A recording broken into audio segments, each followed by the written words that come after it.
অনেকদিন পর গ্রামের বাইরে নেমন্তন্ন খেতে যাচ্ছি। পাশেই পোড়াখালি গ্রাম, সেখানেই আমার মামার বাড়ি। সকাল সকাল তাই ব্যাগ গুছিয়ে বেরিয়ে পড়েছি। সকালবেলা গ্রামের পথ দিয়ে হাঁটতে বেশ ভালো লাগছিল। না, আসতে গিয়ে সন্ধ্যা নেমে এলো। তাড়াতাড়ি পা চালাতে হবে।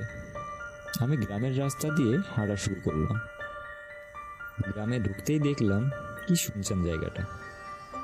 চারিদিকে শুধু ঝিঝি পোকা শেয়ালের ডাক ছাড়া কিছু শোনাই যায় না। হাঁটতে হাঁটতে হঠাৎ সামনে তাকিয়ে দেখি একটি কবরস্থান। কবরস্থানের সামনে আসতেই গলাটা শুকিয়ে গেল। মনের মধ্যে একটা অজানা ভয় কাজ করছিল। হঠাৎ সামনে তাকিয়ে দেখি, কে রে?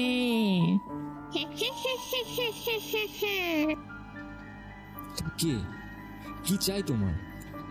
আহা, অনেকদিন মানুষের রক্ত খাই না। আজ তোর খার মোটকে খাবো।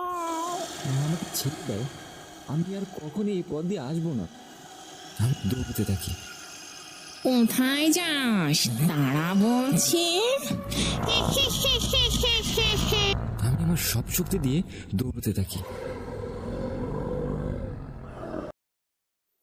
সকালে উঠে দেখি আমি মামার বাড়িতে। মামা আমার পাশে বসে আছেন।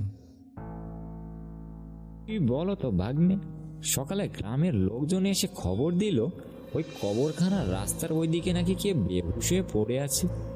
আমি গিয়ে দেখলুম তুমি। কি হয়েছিল বলো তো তোমার? আমি সবকিছু খুলে বললাম।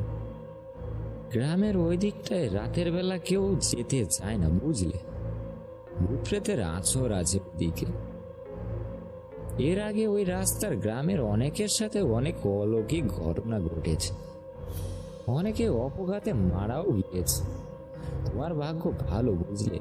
তুমি কালকে ওই রাস্তা দিয়ে আসার পরও বেঁচে ফিরেছ।